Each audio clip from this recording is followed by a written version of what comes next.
नमस्कार मित्रांनो, मी प्राध्यापक Ram Ghuge. Day 6 lockdown challenge 15 days मधल्या online BSP online spoken English कोर्सच्या 6व्या सत्रामध्ये मी तुमचं सर्वांचं मनापासून स्वागत करतो. कालच्या सेशनमध्ये आपण पाहिलं की सिंपल टेन्सेस काय असतात आणि सिंपल टेन्सेस वरती काही एक्सरसाइज आपण दिले, ते तुम्ही व्यवस्थितपणे पूर्ण केले. त्याच्याबद्दल तुमचे सर्वांचे मनापासून आभार. आता आजचा जो दिवस आहे, आज डे 6 मध्ये आपण सगळे कंटिन्युअस टेन्स घेणार आहोत. पण तत्पूर्वी इंग्रजी बोलता तर आलंच पाहिजे, पण ते बोलत असताना थोडं इंग्रजी सारखं बोललं पाहिजे, असं माझं व्यक्तिगत मत आहे. खूप स्टँडर्ड ब्रिटिश किंवा UK किंवा US ऍक्सेंट यावा अशी अजिबात माझी अपेक्षा नाही आहे. परंतु एक न्यूट्रल ऍक्सेंट ज्याला आपण म्हणू, की आपण बोलल्यानंतर समोरचा समजू शकेल आणि आपण व्यवस्थितपणे इंग्लिशमध्ये कम्युनिकेट करू शकू, इथपर्यंत इंग्लिश आपल्याला जमलं पाहिजे. किंवा इतकंही खालच्या दर्जाचं नको की जे इंग्लिश बघितल्यानंतर समोरचा माणूस एक 8-10 दिवस परत आपल्याशी कम्युनिकेशन करण्याची इच्छा ठेवणार नाही. मग तसंच एक तुम्हाला आता एक इंटरेस्टिंग व्हिडिओ दाखवणार आहे, देसी इंग्लिश ते व्हिडिओचं नाव आहे.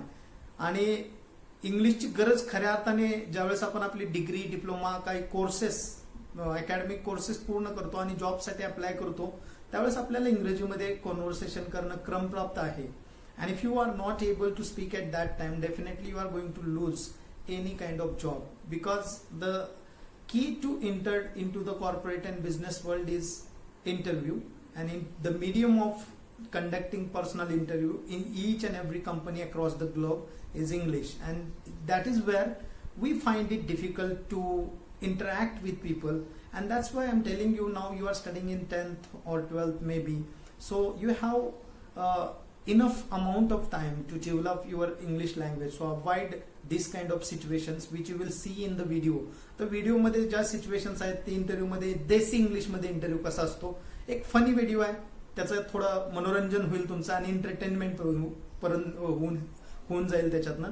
आणि त्याच्यानंतर मग आपला जो आजचा सेशन आहे कंटिन्युअस टेन्स, आज तिन्ही काळामधले कंटिन्युअस टेन्स फक्त आपण अभ्यासणार आहोत. तर अधिक वेळ न घेता मी तुम्हाला डायरेक्ट व्हिडिओ दाखवतो. व्हिडिओ व्यवस्थित पाहायचा, त्याचा पूर्ण आनंद घ्यायचा. व्हिडिओ बघितल्याच्या नंतर पुन्हा आपण कंटिन्युअस टेन्स कडे वळू, ते पूर्ण एक्सप्लेन करेल मी तुम्हाला. फक्त व्हिडिओ दाखवण्यामागचा उद्देश एवढाच आहे की इंग्लिश कसं असलं पाहिजे, आपलं इंग्लिश कसं असलं पाहिजे. एखाद्या चांगल्या शिक्षकाकडनं इंग्लिश शिका, जेणेकरून भविष्यात येणाऱ्या सगळ्या अडचणीवरती मात करू शकाल. आज तुमच्याकडे वेळ आहे म्हणून सगळ्या गोष्टी सांगतोय, कारण आज मी हजारो विद्यार्थी बघतोय जे ग्रॅज्युएशन झाल्यावरती म्हणतात, सर इंटरव्ह्यू मध्ये इंट्रोडक्शन कसं करायचं, sir tell me something about yourself, क्वेश्चनचं उत्तर कसं द्यायचं, सर म्हणजे असे इंटरव्ह्यूचे जे विविध क्वेश्चन्स असतात त्याचे उत्तर इंग्लिशमध्ये कसं द्यायचं, हे पोरांना ग्रॅज्युएशन झाल्यावरती पण कळत नाही. त्याच्यामुळे तुमच्याकडे वेळ आहे, या सगळ्या गोष्टी तुम्हाला मी अवेअर करण्यासाठी दाखवतोय. तुम्हाला तुमच्या नजरेसमोर जी वास्तविक परिस्थिती आहे आणि इंग्लिशची जी रिक्वायरमेंट गरज आहे मार्केटमध्ये, ह्या सगळ्या गोष्टी दाखवण्यामागचा उद्देश एवढाच आहे की याच्यामधून काहीतरी शिकून तुम्ही आपले गोल सेट करून घ्यावे इंग्लिश संदर्भातले आणि करिअर संदर्भातले, जेणेकरून तुम्हाला भविष्यामध्ये या सिच्युएशनना सामोरं जायची वेळ येणार नाही. आणि मग या व्हिडिओतनं तुम्हाला फक्त हे सांगायचं आहे की इंग्रजी न्यूट्रल असली पाहिजे, जास्त हायफाय पण नको आणि जास्त लो पण नको. एकदम न्यूट्रल लेवलची इंग्लिश जर बोलता आली, then you will be absolutely expert to crack any kind of job interview when you come at the graduate level. Thank you. आता पुढचं व्हिडिओ दाखवतो, त्याच्यानंतर आपण पुढे टेन्सेस वरती बोलू.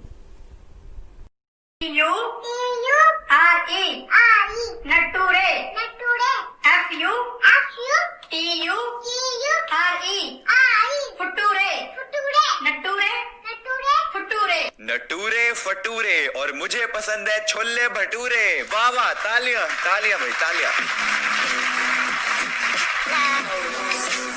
तो आज हम देखने वाले हैं क्या होता है जब देसी लोग जॉब इंटरव्यू देने जाते हैं, वो भी इंग्लिश में. तो सबसे पहले भाई साहब ने अप्लाई करा है नेटवर्क इंजीनियर रोल के लिए. ओके, काफी भारी भरकम चीज होती है, चलो देखते हैं फिर. Hi, so tell me about yourself. Sir, I am sitting in front of yourself. अबे मैडम है वो, उसको सर कह के संबोधित कर रहा है. जॉब इंटरव्यू तो यहीं पे खत्म, जब मैडम को सर कह दिया इसने तो. Myself Rakesh Mohanty. and I am technology mad. But if you will ask me what is my passion, I will say hardware. एक second what is your what? What is my passion? Passion. अच्छा पैसोन, ओ समझा. But this is for the first time I am doing on Spiky. I am doing on Spiky. Skype, you mean? Pardon, sir? Okay, not, go on. Interview वाली भी समझ गई, तुमसे ना हो पाएगा. पर गलती इस भोले से बच्चे की नहीं है यार, गलती इसकी स्कूल टीचर की है जिसने इसको ऐसी इंग्लिश सिखाई.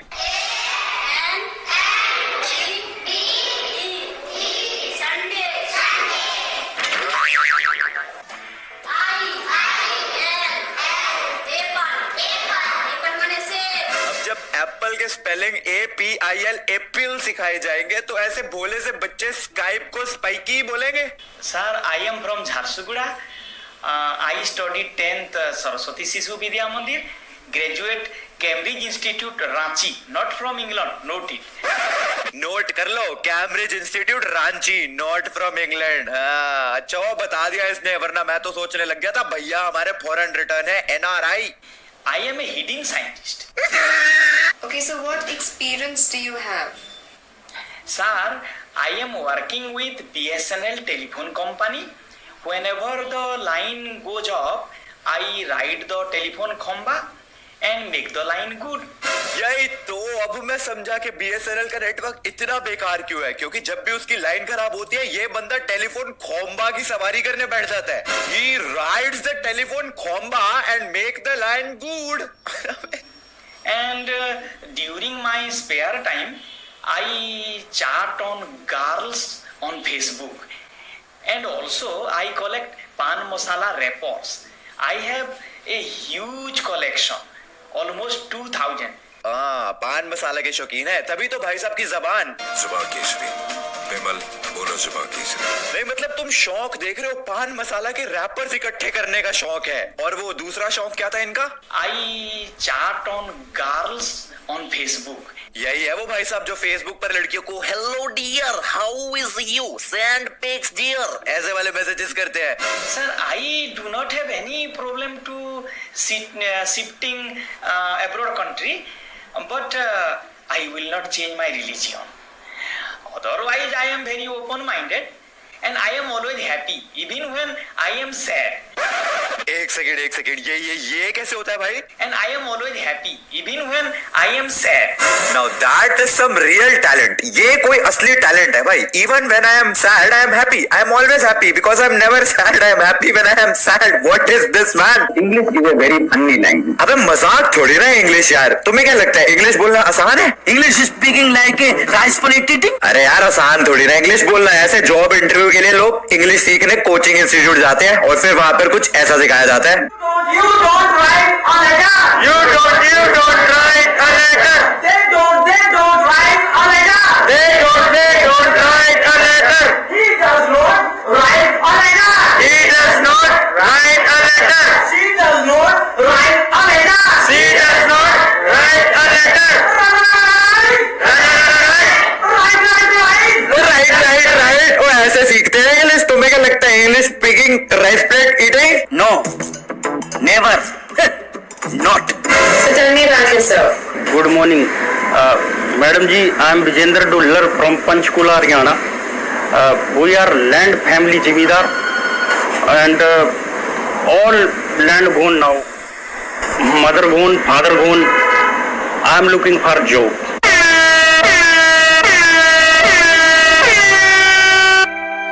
Land gone, mother gone, father gone, everything gone. बेचारा कितना बुरा हुआ है इसके साथ. So why do you think you're suited for the position of site inspector? Madam ji, I am old construction. Construction come nature to me, and if you keep Vijender with you, you are finished, madam.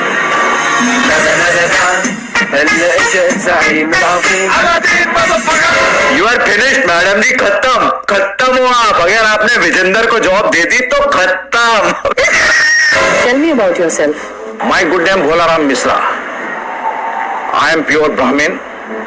I passed away from Devta College in BSc Biology. Wow, इनका स्वर्गवास हो गया। I passed away from Devta College. I passed away from देवता college. एक second, अगर ये इंसान already मर चुका है तो ये इंटरव्यू कौन दे रहा? इसीलिए कहते हैं यार, जिंदगी में कुछ करना चाहते हो तो स्कूल में थोड़ा सा ध्यान दे लिया करो, थोड़ा सा पढ़ लिया करो यार। इंग्लिश का एक वर्ड इधर का उधर मीनिंग ही चेंज हो जाता है यार। फुटूरे। तो अगर आप अपने फुटूरे में ऐसी गलती नहीं करना चाहते हैं तो इंग्लिश ढंग से पढ़िएगा। आज की वीडियो के लिए इतना। तर मित्रांनो, कसा वाटला व्हिडिओ? तर आता व्हिडिओमध्ये जास्त अडकून राहू नका. फक्त तुम्हाला ते दाखवण्याचा प्रयत्न केला मी की आपण जर लक्ष नाही दिलं तर किती वर्स्ट आपली इंग्रजी भविष्यात असू शकते. आता आपण आपला जो आजचा मुख्य टॉपिक आहे त्याच्याकडे वळूयात. आज आपण कंटिन्युअस टेन्सेस सगळे शिकणार आहोत. So let us begin with the continuous tenses now.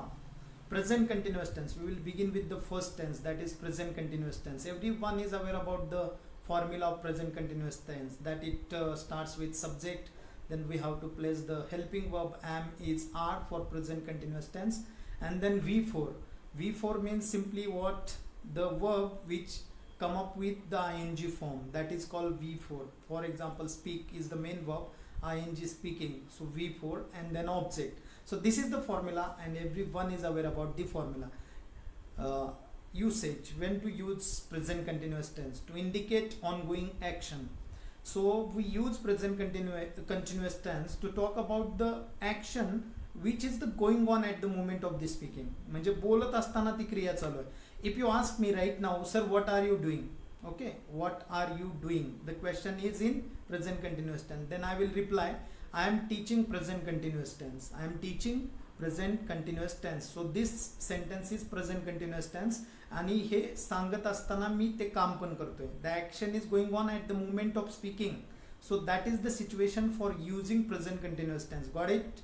Okay. Next, to express an action which is going to happen in the near future. म्हणजे sometime आपण प्रेझेंट सिम्पल मध्ये बघितलं, एखादी प्री प्लॅन्ड ऍक्शन असेल भविष्यात घडणारी, प्रेझेंट मध्ये planning झालेली, तर आपण प्रेझेंट सिम्पल टेन्स मध्ये वापरतो. सिमिलरली प्रेझेंट कंटिन्युअस टेन्स सुद्धा बऱ्याच नियर फ्युचर मधल्या ऍक्शन साठी आपण वापरतो. जसं की Rohit is watching the movie, हे प्रेझेंट कंटिन्युअस टेन्स आहे. ओके, पण दुसरं वाक्य बघा, they are attending the inauguration in the next week. आता नेक्स्ट वीक नियर फ्युचर आहे आणि इथं वाक्यरचना प्रेझेंट कंटिन्युअसची आहे. सो नियर फ्युचरसाठी ज्याचं की प्लॅनिंग झालंय, परत तेच ज्याचं प्लॅनिंग प्रेझेंटमध्ये झालंय पण तो इव्हेंट फ्युचरमध्ये होणार आहे, अशा सगळ्या सिच्युएशनसाठी सुद्धा आपण प्रेझेंट कंटिन्युअस टेन्स वापरतो. आता तिसरी एक सिच्युएशन जी इथं नाही पण मी सांगतो की फॉर एक्झाम्पल मी जर तुम्हाला आता विचारलं की what are you doing in these days. These डेजचा अर्थ या दिवसामध्ये तुम्ही काय करता. समजा तुम्ही एखादं पुस्तक वाचताय तर तुम्ही मला म्हणणार we are reading a novel, आम्ही एक कादंबरी वाचतो. सो आत्ता बोलत असताना तुम्ही कादंबरी वाचता का? नाही, पण ह्या दिवसामध्ये तुमचं ते काम चालू आहे, तर ती एक सिच्युएशन आहे. म्हणजे प्रेझेंटमध्ये ती activity is going on but at the moment of speaking activity is not going on. तर अशा 3 सिच्युएशन आहेत. वाक्यरचना तुम्हाला सांगितली, Rohit is watching the movie, they are attending the inauguration in the next week, we are studying the application of semiconductor, the Prime Minister is delivering the speech to the physically disabled people in the second week of June. So these are the example of present continuous tense which follows the formula subject plus am is are plus V4 plus object. am कधी वापरायचं, is कधी वापरायचं, are कधी वापरायचं हे पण माहित असेल तुम्हाला, पण तरी एक थोडक्यात सांगतो. am फक्त I सोबत वापरायचं, is he she it एखादा मुलगा सब्जेक्ट म्हणजे राम इज, संतोष इज किंवा मुलगी Sunita is. So is third person singular सोबत, एम आय सोबत, आणि वी यू आणि दे सोबत आर वापरायचं, हे लक्षात ठेवा. ठीक आहे. आता आपण निगेटिव्ह, पॉझिटिव्ह आणि क्वेश्चन काय असते ते बघू. मग दुसरा टेन्स लगेच. She is asking the question, positive, she is asking the question. त्याचं निगेटिव्ह कसं करायचं बघा, खूप इझी गोष्टी आहेत. फक्त थोडं लक्ष दिलं की आपल्याला हे 36 वाक्यरचना समजून तर येतात, पण ते प्रॅक्टिकली यूज करताना जोपर्यंत त्याची आपण प्रॅक्टिस मित्रांमध्ये करणार नाही तोपर्यंत आपल्याला या गोष्टी परफेक्टली जमणार नाहीत अप्लाइड करायला. माहिती असतं, सगळंच माहिती असतं, पण ते यूज करता आलं पाहिजे. आणि जर यूज करता आलं तर त्याचा बेनिफिट आपल्याला मिळतो. अदरवाईज असे माहितीगार भरपूर आहेत जगामध्ये, त्याचा काही उपयोग नाही. म्हणजे मला एवढं माहिती आहे, दॅट्स इट, पण ते रिप्रेझेंट करता येत नाही. That is the biggest problem. So communication skill is important. She is not asking the question. Negative करताना फक्त हेल्पिंग वर्ब इजच्या पुढे नॉट प्लेस केलं, निगेटिव्ह झाला. Is she asking the question. Question करत असताना शी आणि इज मध्ये इंटरचेंज केलं, इजच्या जागी शी आणि शीच्या जागी इज, सो क्वेश्चन तयार झाला. दुसरं एक वाक्य बघा, Ganesh is watering the plants, positive. Ganesh is not watering the plants, negative. आणि is Ganesh watering the plants, question. तर अशा पद्धतीनं त्याचं पॉझिटिव्ह, निगेटिव्ह आणि क्वेश्चन करता आलं पाहिजे. आणि ह्या 3 वाक्यरचना जर तुमच्या लक्षात राहिल्या तर तुम्हाला त्या सिच्युएशन्स माहीत आहेत, त्याच्यामध्ये ह्या वाक्यरचना वापरून आपण क्वेश्चन विचारू शकतो, आन्सर देऊ शकतो. निगेटिव्ह पॉझिटिव्ह सेंटेन्सेस वापरून इंटरॅक्शन इतरांशी आपण करू शकतो. आता दुसरा tense, past continuous tense. Past continuous tense, formula for the past continuous tense is subject plus was or were plus V4 plus object. Okay, subject was were म्हणजे helping verb, क्रियापदाचं चौथं रूप म्हणजे ING वालं रूप, आणि ऑब्जेक्ट प्रत्येक sentence मध्ये असतो. आणि ह्याचा कॉन्टेक्स्ट काय आहे हे समजून घ्या. Use to mention an ongoing action of in the past. आता बघा, प्रेझेंटमध्ये ॲक्शन चालू असलेली एखादी घटना डिस्क्राईब, तिचं वर्णन करण्यासाठी प्रेझेंट कंटिन्युअस टेन्स वापरतो. जसं की तुम्हाला कुणीही फोन केला आणि विचारलं की व्हॉट आर यू डुईंग नाव, तर तुम्ही उत्तर देणार वी आर स्टडिंग. तर वी आर स्टडिंग हे प्रेझेंट कंटिन्युअसचं एक्झाम्पल आहे. पण पास्ट कंटिन्युअस टेन्स आणि प्रेझेंट कंटिन्युअस टेन्समध्ये काय डिफरन्स आहे हे थोडं समजून घेऊ, याची सिच्युएशन, आणि मग ते एक्झाम्पल आपण बघू. Use to mention the action which is going on in the past at certain time, at certain particular time. Okay, एका ठराविक वेळेला एखादी क्रिया भूतकाळामध्ये चालू होती असं जेव्हा बोलायचं असेल तेव्हा आपण पास्ट कंटिन्युअसचा टेन्सचा वापर करतो. आता मी एक प्रश्न विचारतो आणि त्या प्रश्नाचं उत्तर म्हणजेच हे पास्ट कंटिन्युअस टेन्स असणार. समजा तुम्हाला जर कोणी विचारलं की काल 3 वाजता तुम्ही काय करत होते. आता ह्या प्रश्नाचं मराठीत उत्तर देत असताना तुम्ही पास्ट कंटिन्युअस टेन्स वापरून उत्तर देता. जसं की काल 3 वाजता तुम्ही काय करत होते. समजा तुमचं उत्तर असं आहे की काल 3 वाजता आम्ही इंग्लिशचे एक्सरसाइज सोडवत होतो. त्याचं इंग्लिश ट्रान्सलेशन असं होईल, we were solving English exercise at 3 PM yesterday. So we is the subject, were is the helping verb, we were solving is the V4 and English exercise is the object. तो formula, as per the formula वाक्य आलं. तर काल तुम्ही एक ठराविक वेळेला काय करत होते अशा प्रश्नांची उत्तरं जे असतात ते सगळे पास्ट कंटिन्युअस टेन्समध्ये दिली जातात.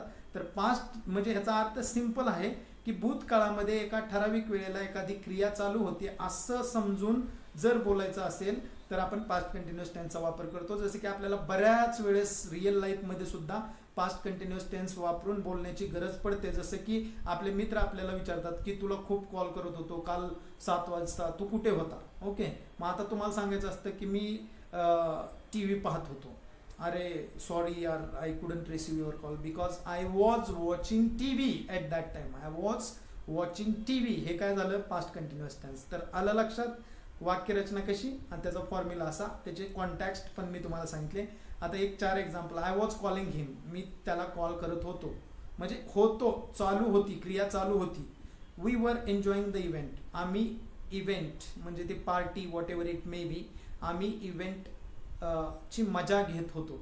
The teacher was not checking the papers, शिक्षक पेपर चेक तपासत नव्हते. शिक्षक पेपर तपासत नव्हते म्हणजे ती ॲक्शन, न तपासण्याची ॲक्शन काय होती, भूतकाळामध्ये चालू होती. My brother was writing a novel, माझा भाऊ एक कादंबरी लिहित होता. तर अशा पद्धतीनं पास्ट कंटिन्युअस टेन्स आपण यूज करतो. आता पुढचं हे वाक्य आहे, त्याचे निगेटिव्ह आणि ह्याचं क्वेश्चन बघू आणि मग पुढे वळू आपण. The dog was barking at them, positive. Negative, the dog was not barking at them. आणि question, was the dog barking at them. Similarly दुसरं एक एक्झाम्पल आहे, she was singing a song, positive. She was not singing a song, negative. And was she singing a song, question. तर आता इथं बघितलं negative करत असताना फक्त हेल्पिंग वर्ब वॉज आहे, जसं की प्रेझेंट कंटिन्युअस मध्ये इज होतं, त्याच्या पुढे नॉट प्लेस केलं. इथं वॉज किंवा वेअरच्या पुढे नॉट प्लेस केलं की त्या वाक्याचं निगेटिव्ह झालं. आणि क्वेश्चन करत असताना ते वॉज किंवा वेअर हेल्पिंग वर्ब वाक्याच्या सुरुवातीला घेतलं की त्याचा क्वेश्चन तयार झाला. तर अशा पद्धतीने पास्ट कंटिन्युअस टेन्सची वाक्यरचना 3 प्रकारची असते, आपण इथं समजून घेतलेलं आहे. आता पुढचं फ्युचर कंटिन्युअस टेन्स हे काय भानगड आहे हे पण बघून घेऊ आणि ह्याचे पण वाक्यरचना 3 प्रकारे कशा असतात ते एकदा समजून घेऊ आणि मग त्याच्यानंतर आपलं आजचं सेशन संपेल. तर आता फ्युचर कंटिन्युअस टेन्सचा फॉर्म्युला असतो subject plus will plus B.